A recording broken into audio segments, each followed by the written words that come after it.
a la escuela decía que quería agradecer a la Universidad Nacional de Colombia, a la escuela de posgrado Miguel Antonio Villa Pizarro, por la amable invitación y la oportunidad de participar de este tan interesante encuentro. Una reunión sin duda interesante porque, en mi opinión, no está ajena ni es distante a la realidad y a los afanes de la sociedad colombiana hoy día. La sociedad colombiana desde hace muchos años viene buscando denodadamente la paz, una paz que merece desde hace muchos años y hoy día está a punto de lograrlo. Y esta paz, esta situación de posconflicto, lo que viene en el futuro, no es solamente un momento ni un momento conceptual, como probablemente, seguramente todos ustedes saben, la paz no es solo la ausencia de conflicto, sino que la paz de Colombia seguramente va a ser un proceso, el postconflicto va a ser un proceso de construcción social de una sociedad en paz. Cuando me invitaron a participar de este encuentro, tuve que pensar mucho en cómo estar a la altura de esa invitación y poder contribuir a este proceso que ustedes comienzan. Y me pregunté qué debe esperar de sí misma una sociedad que espera la paz.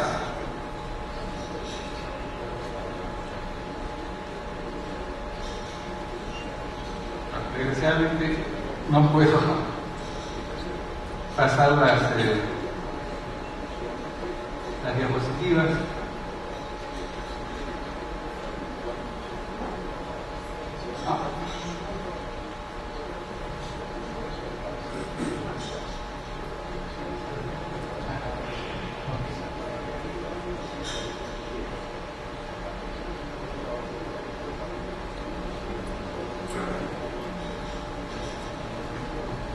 Bueno, disculpen.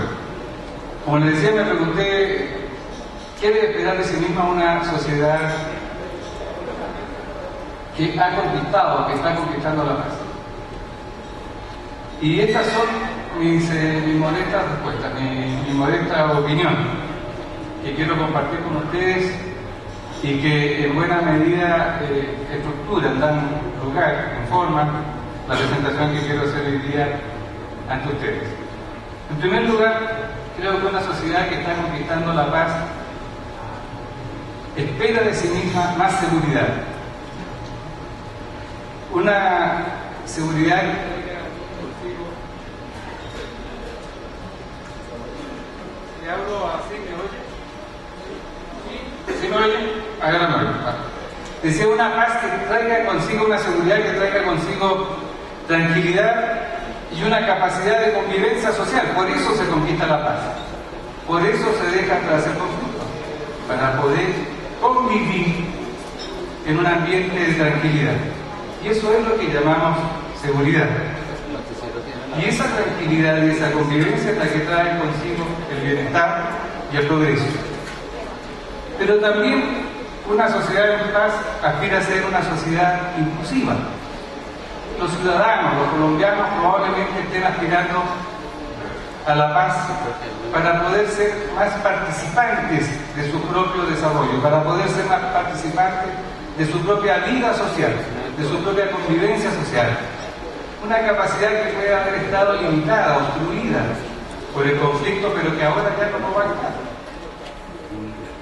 Y una inclusión que en el ámbito de lo que a nosotros nos preocupa, en el ámbito de la seguridad, se traduce en más seguridad ciudadana, en una mayor participación de la ciudadanía en su propia seguridad, en sus propios procesos de aseguramiento, en la concepción de que la seguridad es materia de las fuerzas de orden, es materia de las autoridades políticas, pero es también materia de los ciudadanos, que deben y tienen la obligación de participar de esos procesos.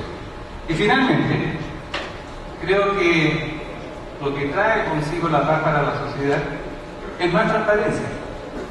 Es una sociedad que ahora sí puede hacer transparente todos sus procesos y ahora sí no tiene dificultad ni pretexto alguno para no mostrar qué es lo que hace y qué es lo que deja de hacer. Y una sociedad que tiene la posibilidad de exigir la rendición de cuentas de sus autoridades y de exigirse a sí misma también una rendición de cuentas por aquello que hace y deja de hacer. Creo que para contribuir a estas cuestiones es que nos han invitado y por eso es que estoy tan agradecido de esta oportunidad. De mi parte, la mayor parte de lo que les quiero decir dice relación con este último punto, más transparencia, ¿no? Una transparencia que signifique evaluaciones y rendición de cuentas de aquello que la sociedad, tanto sus autoridades como las organizaciones de la sociedad civil misma, realizan para llevar adelante los procesos que permiten su propia seguridad. Para ello les voy a proponer tres posibles ámbitos de evaluación en el ámbito de la seguridad, buscando demostrar, como dice el título de la presentación a la que ustedes me han invitado, mostrar en el ámbito de una ciencia de la policía y un poco más allá quizás de una ciencia de la seguridad, que la utilización de indicadores y las evaluaciones son posibles en el ámbito de la seguridad. Entonces, la primera de estas evaluaciones es la evaluación de un sistema de seguridad ciudadana. Para ello quiero recordarles algunos conceptos que desde luego todos ustedes especialistas conocen bien, pero que a objeto de homogeneizar nuestra presentación voy a repetir. El primero de ellos es el de seguridad humana. Como todos ustedes saben, es un concepto desarrollado en el ámbito de las Naciones Unidas, y esta definición que ustedes ven en la pantalla o en alguna pantalla es una definición que deriva del informe del Programa de Naciones Unidas para el Desarrollo del año 1994, que dio lugar después al desarrollo en profundidad de este concepto. Dentro lo notable de este concepto, como también ustedes saben, es la incorporación del concepto de necesidad junto con el concepto de temores. Hasta este momento probablemente el temor era el concepto que más se asociaba al tema de la seguridad desde el año 1994 en adelante, hasta que se consolidó el concepto de seguridad humana. También las necesidades humanas fueron parte del concepto de seguridad.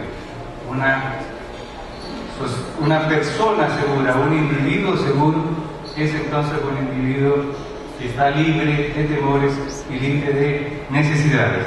Nuestro campo, en el ámbito de la seguridad que a nosotros nos preocupa, es el campo de los temores.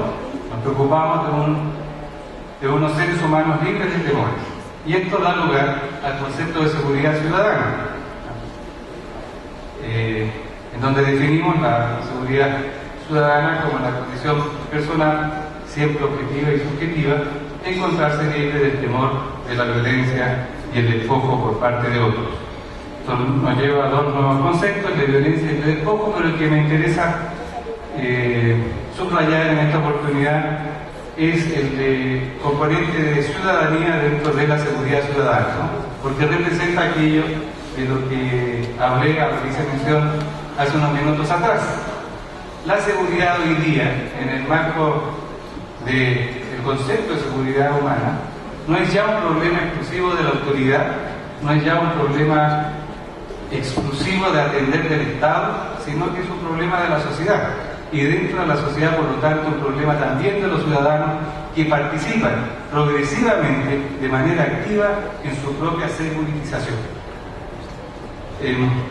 En este campo amplio de la seguridad ciudadana, el campo nuestro, el campo de las fuerzas de orden, el campo de las autoridades políticas es la seguridad pública. Es aquella parte de la seguridad ciudadana que compete y que es responsabilidad del Estado. Para el propósito de la evaluación que quiero proponerles, me voy a permitir introducir otro concepto u otra visión respecto en el ámbito de estos conceptos, el de la seguridad ciudadana como sistema. ¿Qué quiero decir con sistema? Primero,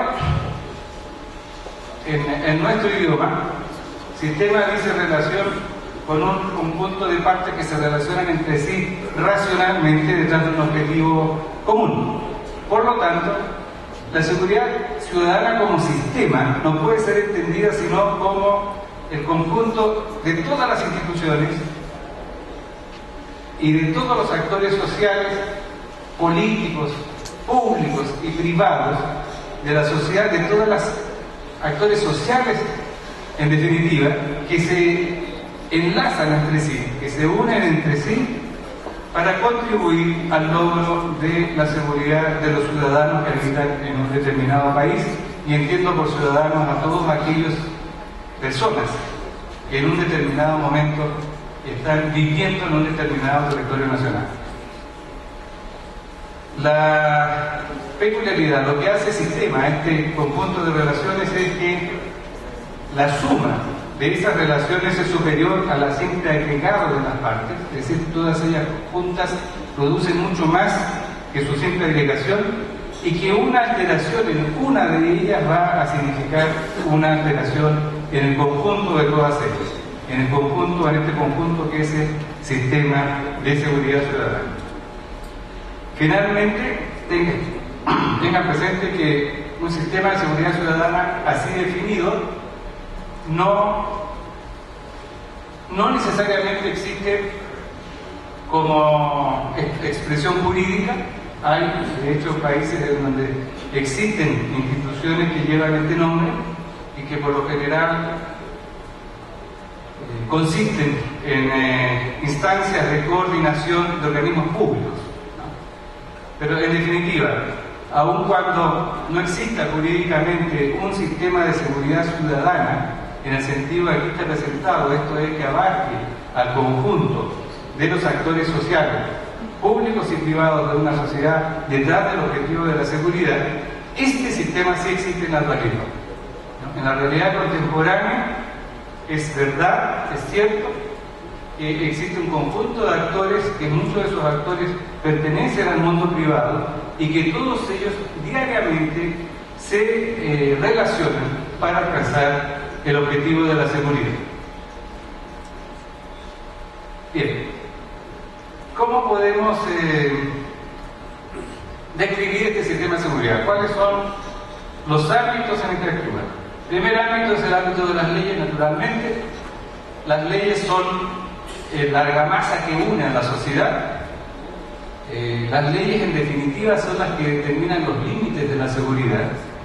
Las leyes son las que nos indican la frontera entre lo que se entiende socialmente como seguro y lo que se entiende como inseguro. Pongo un solo ejemplo. Todos sabemos la discusión que está teniendo lugar en muchos países del mundo, pero particularmente en América, en las Américas en este momento, con relación a la posible ampliación de los marcos legales que permiten el consumo y en algunos casos la producción y el tráfico de algunas drogas hasta este instante limitadas o prohibidas, controladas o prohibidas. Piensen ustedes cómo cambiaría no solo el concepto, sino que la realidad social de la seguridad si eso ocurre. Lo que significaría en materia penitenciaria, lo que significaría en materia de acción de las mismas policías, lo que significaría, en definitiva, en términos del concepto que la sociedad tiene de su propia seguridad. Y eso en un caso, como este caso, desde luego en muchos otros. Segundo ámbito de la seguridad es la coordinación y la dirección política que permite, que facilita el imperio de las leyes. El tercer ámbito es la prevención del incumplimiento de las leyes. Las leyes a veces se incumplen. Si se incumplen, hay un cuarto ámbito que es el control de ese incumplimiento. Un quinto ámbito es la sanción de quienes incumplen las leyes. Un sexto ámbito es la rehabilitación y reinserción social de quienes han sido sancionados por incumplir las leyes. Un sexto ámbito es la reparación de las víctimas del incumplimiento de las leyes. Y finalmente existe un ámbito de la relación entre todos los actores sociales que permiten que en todos estos otros ámbitos estos actores puedan efectivamente cumplir su función actual. Todos estos ámbitos tienen actores.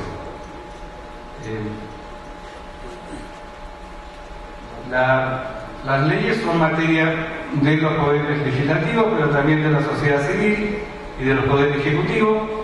La dirección y coordinación política es materia de los poderes ejecutivos. La prevención del incumplimiento de las leyes es materia de los poderes ejecutivos, pero también del poder legislativo y de la sociedad civil. El control del cumplimiento de las leyes es materia de los poderes ejecutivos.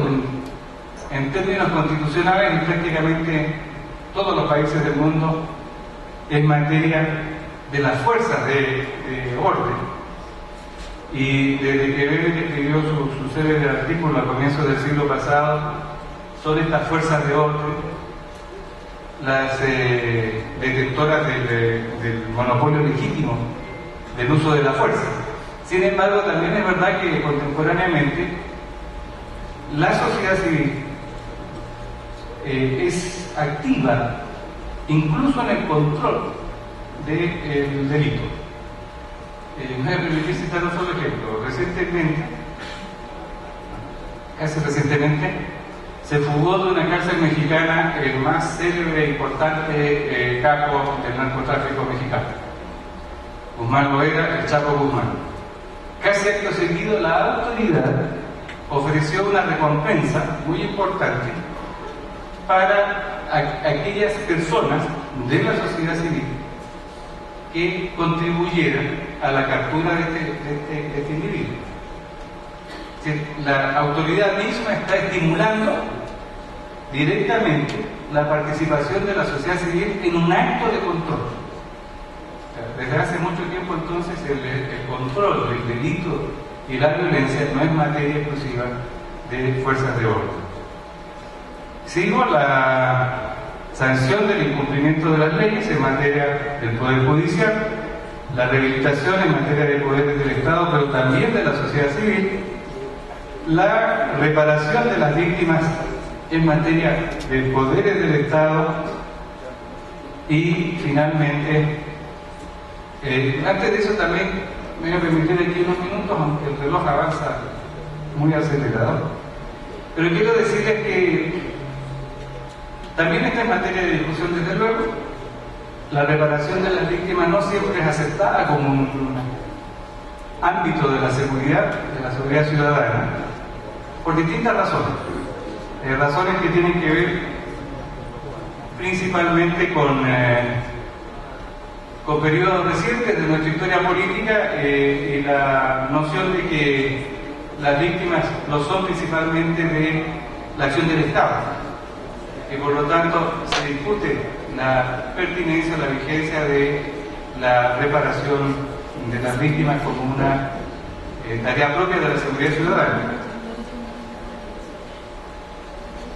Sin embargo, también es cierto que progresivamente se impone el criterio que una parte importante de la seguridad es la preocupación por las víctimas de la inseguridad, y que eso es un tema no exclusivamente del Estado, sino es un tema de todos. Y finalmente, la función de relación o el ámbito de seguridad que corresponde a la relación entre los actores es desde luego materia de todos los actores.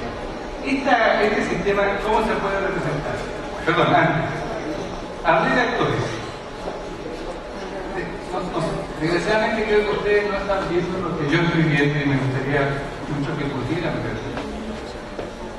Porque en materia de actores podemos tener una lista bastante larga de actores de la seguridad ciudadana, desde los actores tradicionales, los ministerios de seguridad, las policías, los ministerios, las Fuerzas Armadas. En muchos países actúan como complemento de las tareas de seguridad, los tribunales, los gobiernos locales, los poderes judiciales, pero también existen otros actores, como los ministerios de salud, los ministerios de desarrollo económico, los ministerios de la vivienda, que son muy importantes todos ellos en materia de prevención. Desde luego la sociedad civil organizada, que también es muy importante en materia de prevención, pero como mencioné hace un rato, incluso en materia de control. La empresa privada, lo mismo, importante en materia de prevención, que en su todos estos que les estoy mostrando en este momento podrían estar representando el conjunto de los actores de la seguridad. Yo traté de ser exhaustivo en esta lista, que hay 19 actores. En la realidad de cada país puede ser menos, va a depender estrictamente de la realidad de cada ámbito jurisdiccional. Ahora bien, este conjunto de actores, ¿cómo puede ser representado en tantos sistemas de seguridad? Puede ser representado como una matriz en que las instituciones actores se sitúan en filas y columnas, y aquí es absolutamente imprescindible que ustedes puedan verlo. Les ruego que lo pongan en la pantalla si son tan amables. En esta matriz, en las celdas, se sitúan las relaciones que los actores establecen entre sí para, como señalé cuando definí este sistema de seguridad, para contribuir al logro de la seguridad ciudadana. Y la diagonal, que está oscura en esta presentación, representa las características de cada uno de los actores en sí mismo, ¿no? Esta matriz podría ser una representación gráfica de un sistema de seguridad ciudadana. ¿Cómo se relacionan los distintos actores? Se relacionan intercambiando funciones. Esas funciones están definidas en marcos jurídicos y estatutarios. La policía, desde luego, tiene su marco jurídico perfectamente definido, pero incluso una ONG que se propone contribuir al tema de la seguridad tiene también su marco definido en términos de sus propios estatutos o de sus propias definiciones esenciales. Tanto esas definiciones jurídicas como las definiciones estatutarias, incluso de la sociedad civil, deben ser expuestas ante la propia sociedad, y la sociedad tiene el derecho de exigir cuentas de ese cumplimiento, de evaluar el cumplimiento de esas funciones que determinan la relación entre todos los actores de la seguridad. Un ejemplo, y vuelvo a mi esquema. En este esquema gráfico, la celda 4.3 contiene la relación entre el actor 4 y el actor 3. ¿Cómo se relacionan los actores entre sí? En el marco de las funciones que tienen determinadas, entregando algo en el marco de esas funciones. La celda 4.3 representa lo que el actor 4 entrega en términos de sus propias funciones definidas jurídicamente al actor 3, en tanto que la celda 3.4 representa aquello que el actor 3 entrega a su vez al actor 4, o de otro modo lo que el actor 4 recibe del actor 3. Como esto puede parecer muy abstracto, veámoslo en términos prácticos. La relación entre el Ministerio de Seguridad y la policía. Si el Ministerio de Seguridad o su equivalente dirige a la policía, le entrega a la policía dirección, planificación y control de la gestión. Esa es la actividad de la autoridad pública. ¿Qué le entrega la policía a la autoridad pública? Le entrega información para que esa dirección sea pertinente, le entrega gestión y le entrega resultados de la gestión que está realizando y que es controlada por la autoridad pública. Este mismo ejercicio puede hacerse con relación a cualquiera de las celdas que ustedes tienen en esa pantalla, ¿no? Los tribunales de justicia y fiscalía y la policía, ¿no? En los casos en que la policía cumple una función judicial, los tribunales de justicia o la fiscalía, el Ministerio Público, cumplirán una labor de dirección. También pueden cumplir una tarea de coordinación y desde luego de información que le entrega la policía a los tribunales de justicia, le entrega coordinación, información y resultados de la dirección que esta autoridad pública pueda ejercer sobre ellos. Así como eso podríamos llenar toda la celda correspondiente a un máximo, en el caso de lo que yo he buscado determinar, 19 actores. Como les he dicho, pueden ser menos. Cada actor se relaciona con otro actor entregando algo y recibiendo algo en materia de seguridad. Eso nos permite evaluar la calidad de este sistema respecto de las relaciones que los actores establecen entre sí. Es posible evaluar un sistema de seguridad ciudadana evaluando la calidad de las relaciones que los actores de la seguridad establecen entre sí. En el mismo contexto de este esquema gráfico, es posible evaluar también la capacidad que tiene cada actor para cumplir su función. Eso se puede verificar en la diagonal que está en el medio, en donde se sitúa el actor, como decía antes. Para caracterizar a cada actor se puede identificar un conjunto de dimensiones. Cada actor tiene una estructura, tiene recursos humanos, obedece a un modelo de gestión en su actividad, se mueve dentro de un marco normativo que debe respetar, tiene más o menos legitimidad en su acción ante la sociedad, tiene resultados de gestión o resultados de la puesta en práctica de su modelo de gestión, tiene que rendir cuentas y la sociedad puede exigirle cuentas en el marco de una situación de accountability, y finalmente tiene una infraestructura mediante la cual puede llevar a cabo todas estas funciones. Cada una de esas dimensiones a su vez puede, a objeto de la evaluación, ser dividida en componentes. Si tomo una cualquiera al azar, los recursos humanos son formados, existe una evaluación del desempeño de esos recursos humanos, existe una capacitación y actualización permanente de esos recursos humanos y existen mecanismos de control de la actividad de esos recursos humanos. Esto es todo aquello que los afecta a ustedes cotidianamente. Eso es lo que se puede evaluar, ¿no?, de las características de cada uno de los actores de la seguridad que a su vez se relacionan entre sí. Ese es el modelo de evaluación que les quiero ofrecer hoy día. Un modelo de evaluación que, en primer lugar, identifica a los actores de un sistema de seguridad ciudadana. Yo he dicho que pueden ser 19, dependiendo de la sociedad en cuestión, de la organización social en cuestión, pueden ser menos o más. Luego de identificar a esos actores de la seguridad, se debe identificar las funciones que jurídica o estatutariamente la sociedad les ha asignado. Esto es, aquello que la sociedad les puede demandar, aquello que la sociedad puede evaluar. Luego, se pueden identificar las capacidades de los actores para cumplir esas funciones. Esto es movernos en la diagonal que les señalaba antes. Y finalmente, se pueden identificar o evaluar las capacidades del conjunto de los actores del sistema en su conjunto por intermedio de las relaciones que ellos establecen entre sí.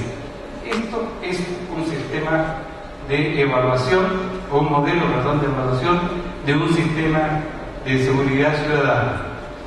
¿Es posible llevarlo a la práctica? Sí, es posible.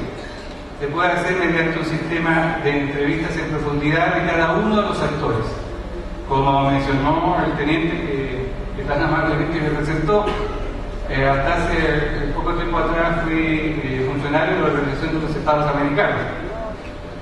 Y en el marco de las actividades de seguridad pública de la Organización de los Estados Americanos fue que desarrollamos este modelo que en lo que toca a las entrevistas en profundidad llegó a desarrollar un cuestionario de más de 600 preguntas y que se aplicó con éxito en 5 oportunidades, 2 veces en Honduras, en El Salvador, en Costa Rica y en Belice.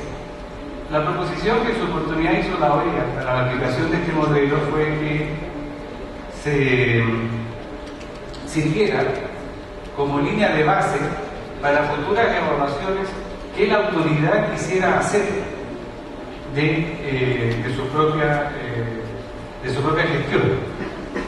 Un país llegó a hacer, Honduras, hizo una primera evaluación y 2 años después nos pidió que la repitiéramos para comparar su propio desempeño. Lo que acabo de decir impone una condición a la aplicación de este modelo de evaluación, y es que la autoridad pública debe ser socia en este proceso. En la práctica es el cliente de la evaluación, el cliente principal, y por lo mismo se debe estar dispuestos a cumplir con el requisito de la confidencialidad en el caso de que ello sea solicitado. En los ejemplos que les ponía, solo en el caso de Honduras se hizo público hasta cierto punto el resultado de la evaluación a petición del propio gobierno de Honduras, que estimaba que había tenido un desempeño exitoso y por lo tanto está dispuesto a mostrar las 2 evaluaciones consecutivas. Bueno, ese es el primer modelo de evaluación y rápidamente quiero referirme a otros 2 posibles modelos. El siguiente es un modelo de evaluación para el gasto social y seguridad ciudadana. La seguridad ciudadana, tal como la he tratado de describir aquí, con la actividad de un conjunto de actores sociales orientados al objetivo de esa seguridad, representa un gasto social, un gasto en que la sociedad incurre para lograr su propia seguridad. Lo que les quiero proponer es que ese gasto puede ser estimado, puede ser calculado como un referente para las políticas públicas. Para ello es necesario que reformule parcialmente el modelo de ámbitos de la seguridad. Como ustedes pueden ver, de ese esquema ahora eliminé, retiré la dirección y el control político, la coordinación política, perdón, porque va a estar esa dirección y control político presente en materia de gasto en todas las actividades que la autoridad pública desarrolla, ¿no? en los otros ámbitos. Y del mismo modo requiere la función o la dimensión de coordinación entre todos los actores, porque es parte intrínseca de ese modelo y no significa un gasto en sí mismo. Sobre esta base es posible estimar algunos de los componentes de ese gasto. En primer lugar, la elaboración de las leyes.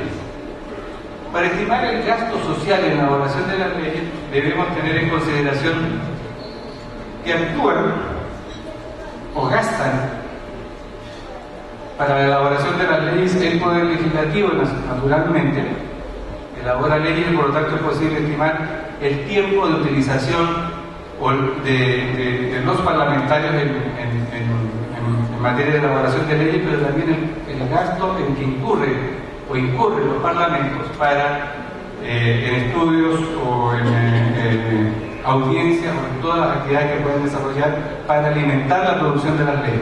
Pero la sociedad civil también incurre en gastos, hace proposiciones, evalúa, critica a la actividad del Parlamento en materia de elaboración de leyes, y eso tiene un gasto, significa un gasto.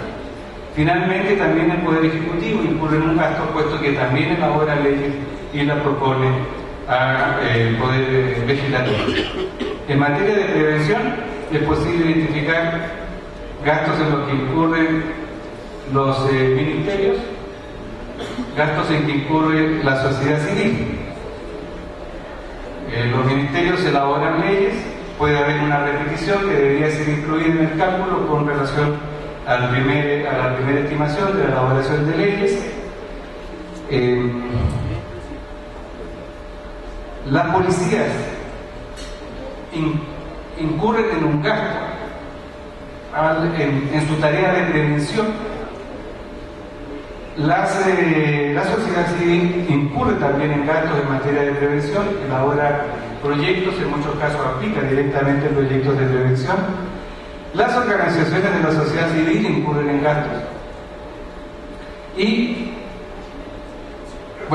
sector privado empresarial incurre en gastos de prevención. Y finalmente también las familias incurren en gastos de prevención, ¿no? Se aseguran sus casas, aseguran sus bienes materiales. Todo ello puede ser estimado, puede ser informado mediante encuestas, en el caso de actividades principalmente de la sociedad civil, o en el caso de análisis presupuestarios, en el caso de funciones públicas.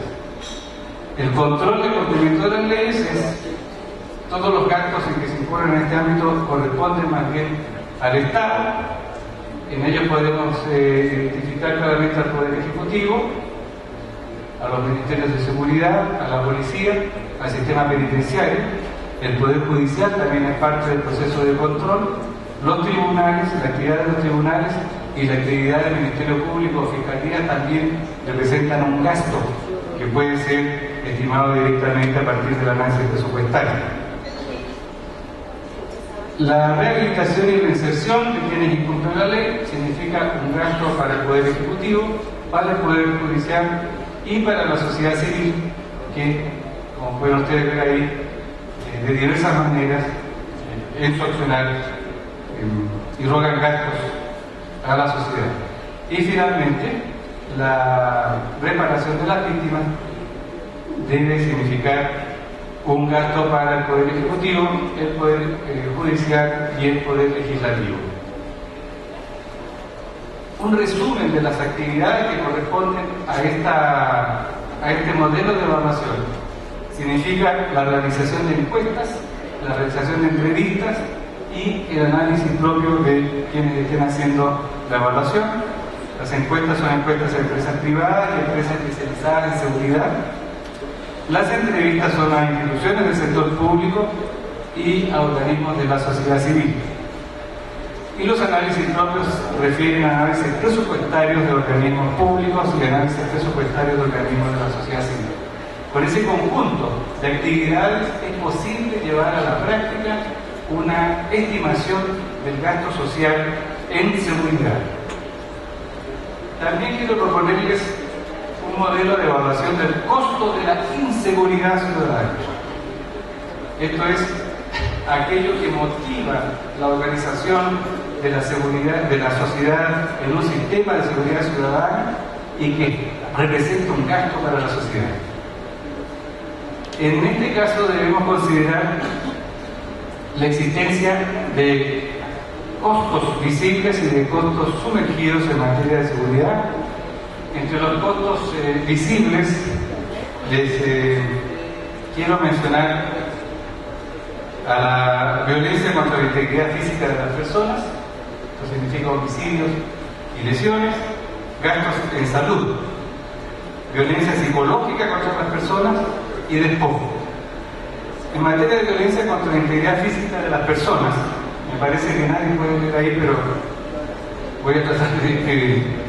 Se puede identificar la pérdida de capital humano como los años de vida productiva perdidos por la sociedad multiplicado por el ingreso per cápita de la economía, lo que daría una estimación de lo que la sociedad pierde por aquellas personas que se han retirado de la vida productiva, ya sea por perder la vida o por lesiones invalidantes.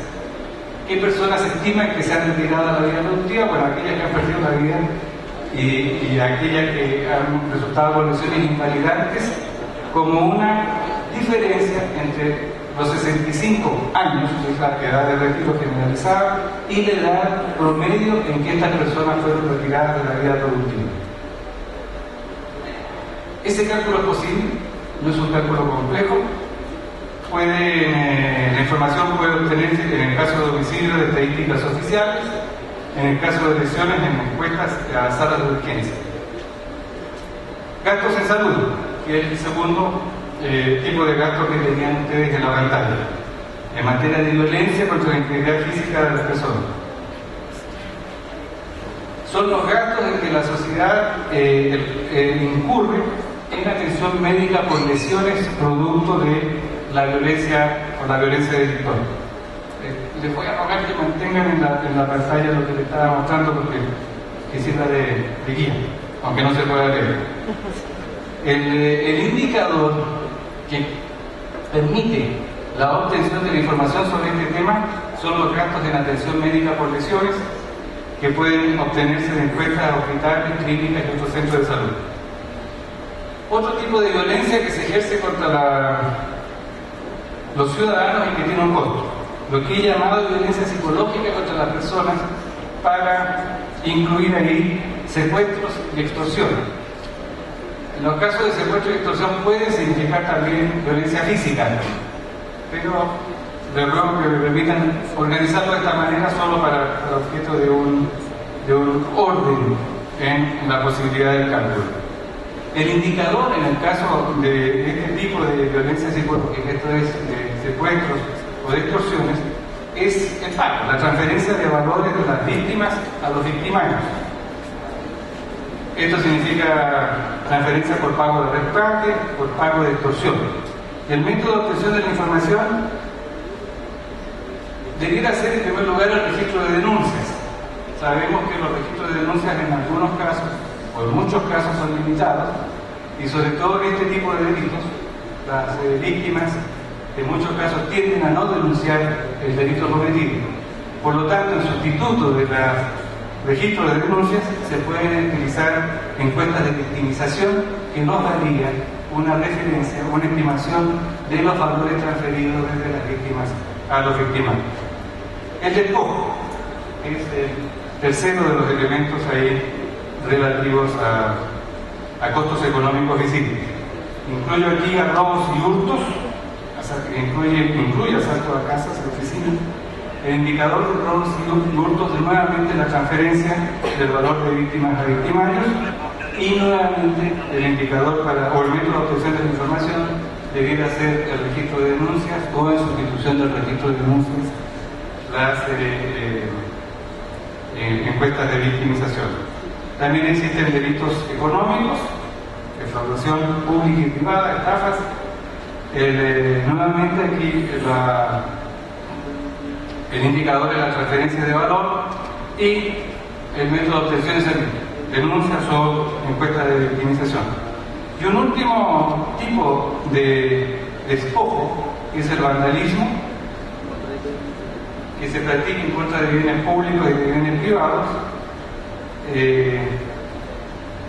El indicador es la pérdida del valor por esta acción, y la manera de obtener información en el caso de los bienes públicos es la entrevista directa, y en el caso de los bienes privados las encuestas. Estos serían, aquello que le estaba mostrando, serían los costos visibles de la inseguridad. También existen, como dije, unos costos sumergidos que afectan principalmente al sector privado empresarial y al sector de las familias. El sector privado empresarial tiene costos, por lo general, no conocidos o que no son estimados como tales, por la inversión que no realiza. Ese es un costo para la sociedad. Como aquí estamos estimando el costo social de la inseguridad, una inversión que no realiza el sector privado es un costo, una disminución patrimonial para la sociedad. ¿Cómo calcular este costo? Mediante una encuesta al sector empresarial privado. pero también existe una inversión externa no realizada. Nuevamente aquí el método de la encuesta. Y finalmente existe un lucro cesante, una ganancia que se deja de percibir debido a situaciones de inseguridad. Este lucro cesante suele comenzar por el sector turístico, pero termina afectando a la sociedad en su conjunto. También se puede estimar ese costo por la vía de encuestas al sector empresarial privado. Y por último, las familias tienen una pérdida de productividad social. O sea, existe un costo social que se origina en las familias y que se expresa como la pérdida de productividad debido a la privación de libertad, al encarcelamiento de aquellos miembros de las familias que están en condición productiva. Es verdad que los procesos de rehabilitación muchas veces buscan, incluso en la condición de privación de libertad, promover ciertas actividades productivas en los reclusos, pero para la familia generalmente se ve afectada de manera negativa por la exclusión social, por el retiro de la sociedad de quienes están cumpliendo una pena de reclusión, y eso tiene un costo para la sociedad. El método de estimación de esto sería el promedio de condenas de personas menores de 65 años de edad productiva multiplicado por el ingreso per cápita de esa familia. Este conjunto de estimaciones se puede resumir en estas actividades. Se deben hacer para alcanzar esa estimación encuestas, entrevistas y análisis de información, encuestas a las empresas privadas, a salas de urgencia, a hospitales, clínicas y otros centros de salud y empresas de seguridad privada, con 4 encuestas. Deben hacer entrevistas en el sector público y en organismos de la sociedad civil, y se debe hacer análisis de información oficial y no oficial. La oficial se deben hacer análisis de estadística de homicidios, encuestas de victimización, denuncias, todo tipo de denuncias, registros de penas de privación de libertad. En los cálculos propios dice relación con la pérdida de capital humano y la pérdida de productividad social por encarcelamiento de personas en edad productiva. El conjunto de estas actividades que propongo puede darnos una estimación del costo social de la inseguridad. Ahora bien, yo no sé si el reloj se detuvo porque ya me pasé de las 8 o todavía está funcionando, pero en los últimos 5 minutos de paciencia que les ruego, les quiero proponer que reflexionemos sobre la importancia o no, sobre el valor que pueda tener o no aquello que les acabo de exponer. Si estimamos el costo de la inseguridad y el gasto social en seguridad, podemos suponer que la relación entre ellos nos entrega un coeficiente de eficiencia del gasto de seguridad. De nuevo, si relacionamos los costos, para decirlo en el orden denominador y denominador, el gasto asociado a la intervención social contra la violencia y el delito, que vamos a llamar GSS, y los costos del delito y la violencia, que vamos a llamar costo de la inseguridad, CI, y los relacionamos, su relación nos va a dar un coeficiente de eficiencia del gasto de seguridad. Es decir, nos puede indicar si lo que estamos gastando en seguridad como sociedad es eficiente o no. Si el gasto que hacemos como sociedad en seguridad es un gasto eficiente o no. ¿Qué puede ocurrir? Primero, si este coeficiente aumenta en el tiempo, debería querer decir que la política es ineficiente. ¿Verdad? Porque el numerador, el gasto, es mayor o tiende a aumentar en el tiempo más de lo que aumenta el costo. Esto es, estamos gastando en seguridad más de lo que nos cuesta la inseguridad. Siempre se ha tratado de hacer esa. Entonces, si el coeficiente aumenta, estamos en una situación de índice. Si el coeficiente disminuye, también estamos en una situación de ineficiencia. ¿Por qué? Porque significa que estamos gastando en seguridad menos de lo que nos cuesta la inseguridad.